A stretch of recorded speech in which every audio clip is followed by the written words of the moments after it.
오늘은 예수님을 보는 시각이란 제목으로 말씀을 나눕니다.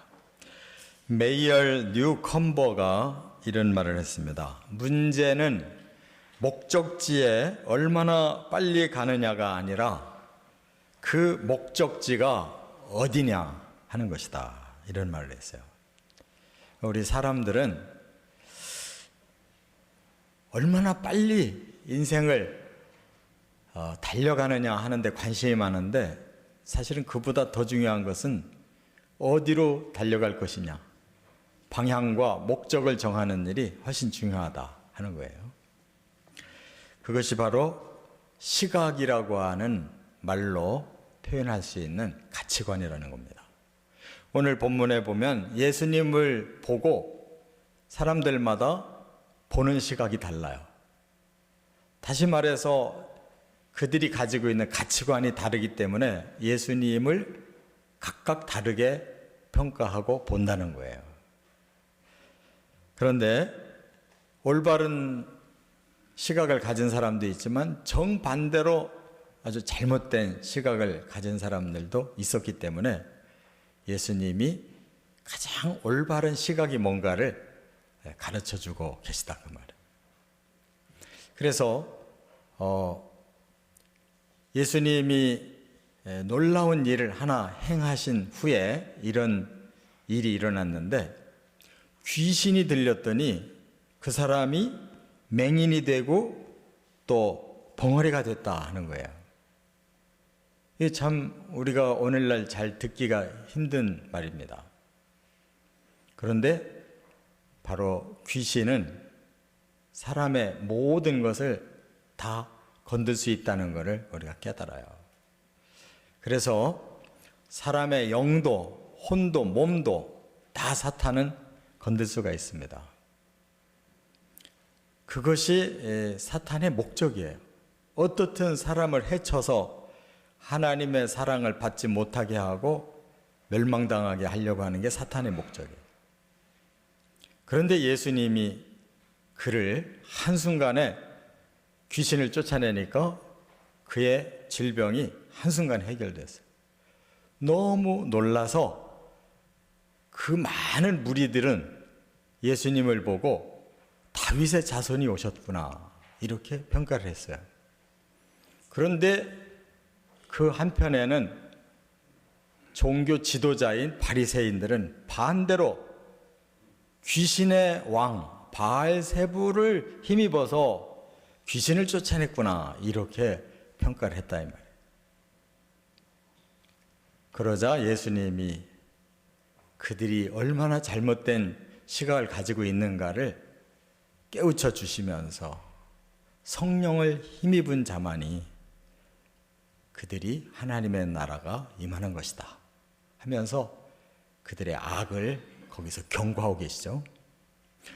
대단히 중요한 말씀일 수밖에 없어요. 왜냐하면 이 세상의 사람들을 예수님이 보실 때 반대로 이렇게 세 종류의 사람이 있다 그 말이에요. 그들이 예수님을 어떻게 보느냐에 따라서 오히려 그들의 운명이 달라지는 거예요.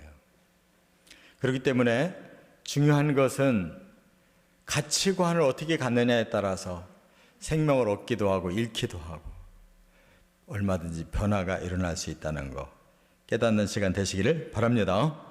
첫째, 여기 22절, 23절에 보면 첫째 시각이 뭐냐? 다윗의 자손이시다 이렇게 본 거예요. 22절에 그때에 귀신 들려 눈 멀고 말 못하는 사람을 데리고 왔거늘 예수께서 고쳐주심에 그 말 못하는 사람이 말하며 보게 된지라 무리가 다 놀라 이르되 이는 다윗의 자손이 아니냐. 예수님을 치료자라고 생각한 사람들이 아주 힘든 질병을 가진 사람을 예수님 앞에 데리고 옵니다. 귀신 때문에 맹인이 됐고 벙어리가 된 사람을 데리고 왔다는 거예요. 이 사람이 어떻게 예수님에게까지 데리고 오게 됐을까? 처음부터 데려온 게 아니에요. 그는 사방에 다른 용한 치료자를 찾아다닌 사람입니다. 그런데 해결이 되지 않았어요. 어느 날 소문을 들으니까 예수님이 귀신을 쫓으신다고, 병을 치료하신다는 이런 말을 듣고, 야, 마지막 방법으로 한번 예수님께 데리고 가서 한번 보여보자. 이러한 심정으로 그들이 그래도 한 가닥 희망을 품고 예수님께 왔는데, 예수님은 단번에 귀신을 쫓으니까 병이 해결됐다는 거예요. 그 소리를, 그 역사를 보고 그 사람이 한순간에 인생이 변화되는 것을 본 사람들이 그냥 일제히 예수님을 이렇게 불렀어요. 다윗의 자손이 오셨다. 이게 무슨 뜻인가 하면 구약 성경을 아는 사람들만이 할 수 있는 말이에요. 구약 성경은 아브라함과 다윗이 가장 중요한 하나님의 사람인데, 그 아브라함의 믿음을 받고 다윗 왕의 왕권을 가지고 올 구원주가 있다고 구약에 예언했거든요. 그래서 다윗의 자손이라고 하면 바로 메시아, 구원주가 온다는 뜻이에요. 아, 저분이 이 귀신 들린 자를, 귀신을 쫓고 저렇게 눈도 입도 저렇게 치료해서 열리는 걸 보니까 저분이 바로 구원자이신가 보다. 메시아, 오시리라 했던 메시아가 저분인가 보다. 이렇게 고백을 해요. 이거는 놀라운 차원이에요. 이건 치료자 정도의 문제가 아니라 바로 우리의 영혼 몸을 다 해결해 주시는, 그리고 한두 사람의 문제를 해결하는 게 아니라 온 인류의 문제를 해결할 수 있는 그런 분이라고 지금 고백을 하고 있다는 거죠. 그렇기 때문에 우리도 바로 영혼을 구원하는 데는 이러한 방법이 필요하다는 거예요. 먼저 그들의 문제를 접해야 된다는 거예요. 그들이 처음부터 메시아를 만나러 오는 게 아니에요. 처음에는 자기 문제를 치료하러 나오는 거예요. 세상의 방법을 다 사용하다가 그것이 해결이 되지 않을 때 마지막 방법으로 예수님을 통해서 치료해 보려고 나오는 겁니다. 그런데 예수를 통해 치료가 되고 문제가 해결되고 다시 영의 눈이 띄어져 보니까 그분은 치료만이 아니구나. 우리의 죄를 해결하고 우리의 저주를 해결하고 우리에게 영원한 생명을 주실 구세주시구나 라고 믿게 되는 것이 바로 전도의 과정인 줄 믿습니다. 우리 모두가 다 그러한 루트를 통해 온 사람들이에요. 세상에서 잘 나갈 때, 평안할 때, 뭐든지 자신 있을 때 예수 믿는 게 아니에요. 가장 곤고해졌을 때, 우리 힘으로 불가능한 그런 어려움을 우리가 맞이했을 때 바로 예수님 앞에 나와서 그걸 해결해 보려다가 더 궁극적인 구원을 주시는 주님을 발견하는 것이, 그때 우리가 다윗의 자손이라고, 바로 나를 구원하고 인류를 구원하시는 그리스도십니다라고 무릎 꿇고 고백하는 것이다, 그런 말이에요. 그렇기 때문에 오늘도 그런 사람들이 너무너무 많이 있는데 우리는 그들의 치료, 그들의 문제를 먼저 접촉해서 그 하나하나를 우리가 보듬어 주는 가운데 예수님께 연결시키는 전도자의 사명이 꼭 필요하다는 거예요. 어제도 장날 제가 서지방에 이 교육원 목사님, 장로님들이 우리 교회에서 회의를 하려고 오셔서 저 다리원에서 식사를 하고 이렇게 걸어오는데 장날이었어요. 장날이었는데 우리가 걸어오는 반대편에서 한 분이 그 전도하러 이렇게 복장하고 띠두르고 예수 믿으라고 아주 점잖게 말을 하면서 내려오시는데, 말은 점잖은데 말의 내용은 무섭더라고요. 예수를 만일 믿지 아니하시면 매우 좋지 않은 일이 일어날 것입니다. 그래서 우리가 참 겉으로는 웃었지만 참 곤란하다. 굉장히 말은 아주 점잖게 했지만은 그 듣는 사람들이 생각하기에는 아주 보통 심각한 문제가 아니었어요. 여러분, 느닷없이 그 말을 들어가지고 아유 하나님 두렵습니다 하고 무릎 꿇을 사람이 몇 사람 되겠어요? 반발감이 먼저 생기면 안 되는 거예요. 그 우리가 무슨 선지자도 아닌데 왜 그런 방법을 쓰나 모르겠어요. 좀 더 사람들에게 따뜻하게 다가갈 수 있는 더 많은 좋은 방법을 왜 놔두고, 과거의 선지자들도 그렇게 했다가 다 순교당한 겁니다. 왜 우리가 할 수 있는 가능한 방법을 왜 제껴놓고 그렇게 사람들을 최후의 수단인 하나님이 하시는 경고를 왜 우리가 먼저 하냐고. 이건 매우 교만한 일이에요.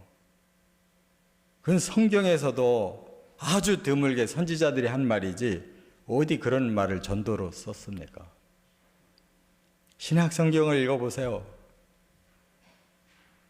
예수님은 아픈 자를 치료하고 귀신 들린 자를 쫓아내고 먹을 것이 없으면 오병이어를 일으켜주고 죽은 자는 살려주고 과부를 불쌍히 여기고 이렇게 해서 전도의 문을 여시고, 그리고도 말을 끝까지 안 듣고 끝까지 어긋나는 자들에게 경고하신 거예요. 오늘 본문같이 이렇게 악한 바리새인을 향해서 경고하신 거예요.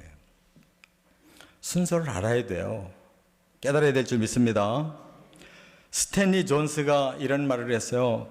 정말 우리가 진리를 제대로 알려면 한 가지 방법밖에 없다. 그거는 철저하게 그리스도를 주목해야 된다. 예수님이 생각하는 대로 우리가 생각하고, 예수님이 느끼시는 대로 우리가 느끼고, 예수님이 목적하신 대로 우리가 따라가고, 예수님과 같은 존재가 되려고 노력해야 된다 그랬어요. 그 왜 예수를 안 따라가고 자기 멋대로 예수님의 복음을 왜곡시키냐 말이에요. 두 번째, 24절부터 27절에 두 번째 예수를 뭐라고 평가했냐면 바알세부를 힘입는 자라 이렇게 평가를 해요. 그게 바로 바리새인들인데, 24절에 바리새인들은 듣고 이르되 이가 귀신의 왕 바알세부를 힘입지 않고는 귀신을 쫓아내지 못하느니라 하거늘, 예수께서 그들의 생각을 아시고 이르시되 스스로 분쟁하는 나라마다 황폐하여질 것이요 스스로 분쟁하는 동네나 집마다 서지 못하리라. 바리새인은 지금 분명히 귀신이 쫓겨났고 그 귀신에 의해 병들었던 자가 나섰다는 사실을 인정을 해요. 그런데 어떻게 해서 낫게 했느냐라는 것은 인정을 안 하는 거예요. 그건 아무래도 귀신의 왕이 잠깐 쫓아내는 것이다 라고 이렇게 말을 하는데, 예수님이 바로 반박하셨어요. 어떻게 자기들끼리 싸우는 나라가 세워질 수가 있겠냐. 어떻게 귀신의 왕이 귀신을 왜 내쫓느냐. 스스로 분쟁하는 나라나 스스로 분쟁하는 동네나 스스로 분쟁하는 집이나 망하는 것이다 라고 예수님이 말씀했어요. 왜 그렇습니까? 바리새인들은 이미 자기들의 정적이 된 예수를 어떻게 해서라도 반대로 평가를 해서 예수를 죽이려고 작정했던 사람들이에요. 이게 바로 종교의 무서운 이데올로기라는 거예요. 그들은 종교주의에 빠져 있어요. 자기들이 믿는 그 종교를 이데올로기화 해가지고 거기에 안 맞으면 무조건 적대시하는, 오늘날 이 세계의 역사가 바로 종교의 잘못된 이데올로기화 때문에 수없이 많은 사람이 죽었어요. 오히려 전쟁 때문에 죽은 사람보다 종교 때문에 죽은 사람이 더 많아요. 바리새인들은 구세주를 이렇게 죽여요. 자기들의 이데올로기로 판단하고 정반대로 뒤집어서 이렇게 죽였다는 거예요. 그렇기 때문에 예수님을 구주를 보고 그들은 바알세불이다, 귀신의 왕 사탄이라는 거예요. 이 고린도후서 6장 15절에 보면 벨리알이라는 단어가 나와요. 그것도 똑같이 사탄이라는 뜻이에요. 악한 신. 예수님을 그렇게 말하는 거예요. 너는 지금 사탄의 힘을 빌어가지고 귀신을 쫓은 거다. 이와 같이 그들이 이렇게 예수님의 반대편에 서다 보니까 자기들의 생각이 사탄의 생각밖에 나올 게 없다는 거예요. 오늘날에 많은 종교가 사람을 죽이고 있어요. 그렇기 때문에 이 이슬람교가 이렇게 세계적으로 이렇게 확대된 거 이데올로기화했기 때문에 그래요. 너 믿을래 죽을래? 그 사람들이 두려움에서 믿을 수밖에 없고 그 집단과 그 민족과 그 나라가 다 그 앞에 복종하는 거예요. 그건 참 믿음이 아니에요. 자기들이 깨달아서 믿어야 되는데 이걸 이데올로기화 해버리면 거기에 그냥 사람들이 도매금으로 복종하지 않으면 죽는 거예요. 기독교도 똑같았어요. 그래서 11세기에 십자군 전쟁을 일으킨 거 왜 그랬어요? 이데올로기화 하기 위해서. 천주교가 자기들의 종교로 세계를 지배하고 싶어서, 그래서 우리의 성지를 되찾아야 된다 그래 놓고 그 십자군 전도대를 모아서 권한을 줬어요. 뭐든지 뺏어라, 다 너희들 것이다. 그러니까 이들은 정말 하나님을 위해 싸운 게 아니라 자기 밥벌이를 위해서 그 표대는 십자가를 가지고 나갔지만 다 자기들의 이득을 위해서 막 죽으라고 전진해서 사람을 닥치는 대로 죽인 거예요. 수없이 많은 사람이 죽었어요. 그리고도 이 기독교가 나누어져서 신교와 구교로 나누어지니까 또 서로 쟁탈전을 했어요. 신교와 구교가 서로 쟁탈전을 해서 얼마나 많은 사람이 죽었나 몰라요. 독일에 30년 전쟁이라는 게 있어요. 1618년부터 1648년까지 30년 전쟁을 했어요. 그 바람에 독일 인구가 푹 줄어버렸다는 거예요. 왜? 독일이 신교로 바꾸는 바람에 서로 쟁탈전 하려고 종교 전쟁하는 거예요. 2차 세계대전 때 그 많은 사람들이 죽었는데 오히려 그 죽은 사람의 수가 종교 때문에 죽은 사람이 훨씬 더 많다는 거. 이게 왜 그래요? 바로 그 하나님의 마음을 잃어버리고 사람들이 종교화해서 자기들이 세워놓은 사상에 안 맞으면 무조건 적이 돼버리고 죽이려고 하기 때문에. 예수님도 그래서 희생되셨고 예수님이 세우신 교회도 그렇게 해서 쪼개지고 인류를 위해 사랑으로 녹이는 게 아니라 나와 다르면 다 적으로 몰아버리는, 이와 같이 우리가 종교를 이렇게 사람들의 이데올로기로 만들면 안 된다는 거예요. 예수님은 사람을 쳐서 죽인 적이 없어요. 죽은 사람을 살렸지. 쳐서 병들게 한 적이 없어요. 병든 사람을 살렸지. 가지고 있는 걸 뺏은 적이 없어요. 오히려 없는 자에게 나눠줬지.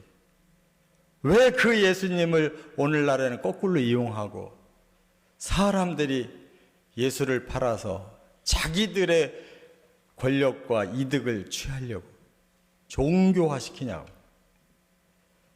바로 이것을 예수님이 아주 강하게 지금 오늘 책망하시는 말씀을 우리 종교를 가진 사람들이 깨달아야 돼요. 그래서 예수님은 그렇게 말씀했어요. 사탄이 이와 같이 사람들을 이렇게 반대로 뒤집어서 이렇게 참된 신앙을 이렇게 거짓 신앙으로 바꾸어서 우리 사람들을 이렇게 죽이고 있다는 거. 거기에 속아서 빠져들어간 자들이 바로 하나님의 심판을 받을 수밖에 없다는 거. 그것을 말씀했습니다. 저와 여러분들도 우리가 신앙생활을 잘한다고 하면서 나의 이데올로기를 만들어가지고 내 기준대로 살면서 하나님 잘 믿는다고 하면 안 돼요. 우리는 하나님을 우상화할 수가 있어요. 내 하나님으로만 규정을 질 수가 있어요.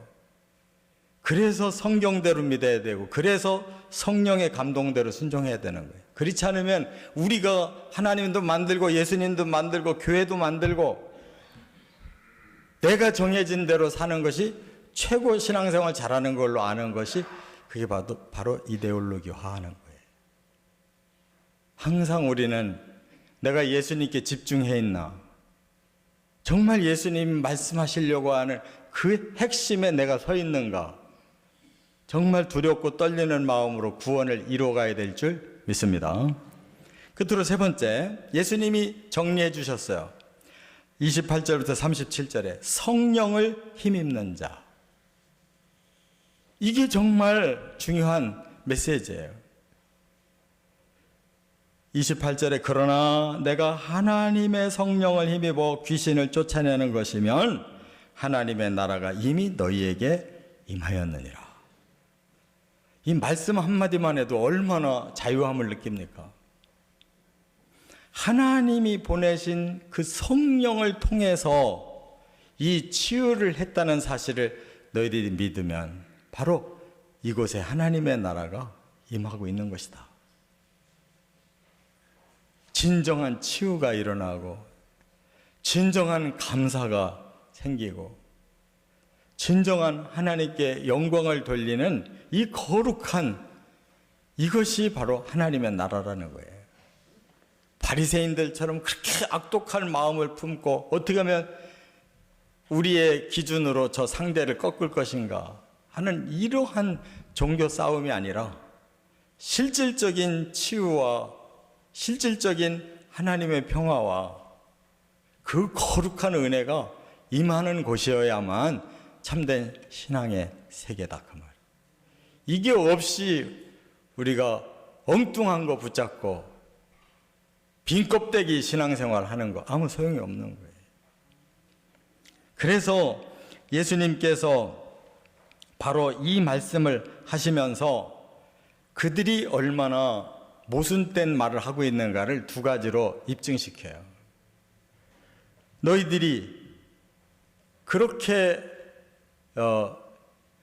저 귀신 들린 자를 내쫓고 저 사람을 치료한 것을 너희들은 그게 아니라고 말하는데 이 귀신이 이렇게 강하게 그 사람을 붙들었다면 이 귀신을 쫓아낼 만한 더 강한 자가 이 귀신을 쫓았지 않겠느냐. 귀신보다 더 강한 자가 귀신을 쫓을 수 있는 길은 하나님의 힘밖에 없지 않냐. 어떻게 귀신이 귀신을 쫓겠냐. 그리고 너희들도 귀신 쫓을 텐데 그러면 너희들도 바알세불 힘을 입어서 귀신 쫓냐? 너희들은 성령을 힘입어 귀신 쫓는다고 말하고 나는 바알세불을 힘입어 귀신 쫓는다고 말하는 것이 어떻게 똑같이 결과가 이루어질 수가 있겠느냐. 똑똑한 사람들이 아주 질서정연한 것 같은데 너무너무 모순된 일들을 저질러요. 그것이 바로 이데올로기라는 거예요. 공산주의가 얼마나 사람을 행복하게 만든다고 말합니까? 모든 사람들이 평등하다. 모두가 다 나눠 써야 된다. 얼마나 낙원 같은 세상을 만들겠다고 말을 해요. 그런데 오히려 그들보다 더 심각한 높낮이가 어디 있어요? 당이 하나밖에 없어서 그 당이 독재를 영원히 하고 있는 그런 사상이 어떻게 모두가 평등한 사상이에요? 안 되면 무력으로 사람을 억압하고 죽이는 사상이 어찌 그게 참된 사상이냐고. 두려워서 복종하게 만드는 것이 어찌 그게 통치예요? 독재지. 바로 이와 같이 바리새인들이 굳어진 율법화된 그런 눈으로 이미 자기들은 그 권세를 가지고 있는 자기 때문에 그거 안 뺏기려고 이렇게 예수님을 비판했어요. 그러나 진정으로 예수님은 하나님이 주시는 성령의 힘으로 이 사람을 살렸고 이곳에 하나님의 거룩한 은혜가 임하는 실제를 주셨기 때문에 바로 그것을 인정하고 순종하는 자가 하나님의 성령을 힘입는 자고 그들에게 하나님의 나라가 온다는 거 깨달아야 될 줄 믿습니다. 그래서 예수님께서 이렇게 말씀하시죠. 나무는 열매를 보고 아는 것이다. 참 간단한데 그게 진리잖아요. 나무가 이 나무가 좋은 나무냐 나쁜 나무냐를 어떻게 가려요? 열매를 보고 가리는 거예요. 그 나무가 왕성한데 열매는 형편없는 게 맺힌다. 그러면 그거는 진짜가 아니고 그거는 개자가 붙어야 되는 거예요. 그런데 나무는 별거 아닌 줄 알았는데 열매가 너무너무 실해. 그게 진짜인 거예요. 여러분, 우리 사람들은 막 태어나서 이렇게 성장할수록 결국 어떤 모습이 드러나냐면 우리가 가지고 있는 DNA의 그 본질의 모습이 드러나요. 그렇지 않습니까? 이 몸도 DNA대로 크는 거예요. 그 나중에 뜯어 고친다고 그 다음 또 애 나면은 그다리 예쁘게 나나요? 뜯어 고친 거 아무 소용없이 본질대로 나온단 말이에요. 본질이 고쳐지지 않았는데 어떻게 아무 소용없잖아요. 하나님의 성령에 의해서 새롭게 지음을 받아야 그 본질이 바뀌어야 그 사람이 그 신앙으로 아름다운 열매 맺는 거지. 거칠애의 사상으로 사람이 바뀌는 게 아니잖아요. 하나님의 힘으로 바뀌어야지. 우리가 만드는 이데올로기로 사람을 바꾸는 게 아니잖아요. 근데 여전히 우리가 만든 그 신앙의 이데올로기로 우리를 바꾸려고 하니까 안 바뀌는 거예요. 하나님의 성령이 임해야 바뀌는 거지. 성령을 내가 거부하고 내 자아가 늘 주인 노릇하는데 어떻게 내가 나를 바꿔요? 내가 성령 앞에 복종하고 성령의 힘을 입어서 나를 변화시켜야, 내 본질이 바뀌어야 그 다음에 변화가 따라오는 것입니다. 나무가 바뀌어야 열매가 바뀌어서 나오는 거예요. 춘추 전국시대에 제 나라에 이런 왕이 있었대요. 좀 괴팍해 해가지고 이 여자를 남장을 시켜가지고 궁궐에 들여가지고 좀 엉뚱한 짓을 했던가 봐요. 여자를 남장으로 변화시켜서. 그게 그 사이코라는 거예요. 그랬더니 얼마 안 있으니까 성 밖에 백성들이 막 그게 유행이 되더라는 거예요. 그래가지고 왕이 그걸 알고 막 화가 나가지고 당장 금지시켜라. 근데 금지가 안 되는 거예요. 왕이 화가 나서 막 신하들한테 이거 금지를 왜 못 시키냐고 큰 소리 치니까 그 신하 중에 한 사람이 이렇게 말을 하더래요. 양두구육입니다. 이런 말을 하더래요. 이 무슨 말이냐면 양양, 두, 양의 머리, 구육이라는 말, 개 구자에 육자를 고기 육자를 쓴 거예요. 앞에다가는 양 머리를 걸쳐놓고 뒤에서는 개고기를 잡아서 파는데 어찌 그게 효과가 나겠습니까? 왕이 안에서 이렇게 나쁜 짓 하면서 그걸 금지시키라고 말한 대로 어찌 밖에서 금지가 되겠습니까? 당신이 고쳐야지 밖에서 고쳐지지. 신하가 용감하게 이렇게 양두구육이라는 말을 했는데 이 왕이 받아들였다는 거예요. 그랬더니 한 달 만에 백성들이 싹 고쳐지더래요. 본질의 변화가 필요한 거라는 거예요. 그래서 우리는 항상 본질로 들어가야 된다는 거예요. 예수님의 진리로 성령의 인도하심으로 우리가 순종에 들어가야지 우리 자신이 거기에 무릎 꿇지 않는 한은 결코 변화가 없다. 우리가 1대1로 예수의 복음 앞에 서야 되고 1대1로 성령 앞에 서는 그 방법 외에 다른 길이 없다. 이게 신앙생활이고 이것이 우리에게 변화를 주는 것이다. 꼭 깨닫고 우리 모두 예수님의 진정한 제자 성령에 순종하는 성도 되어지시기를 주의 이름으로 축원합니다.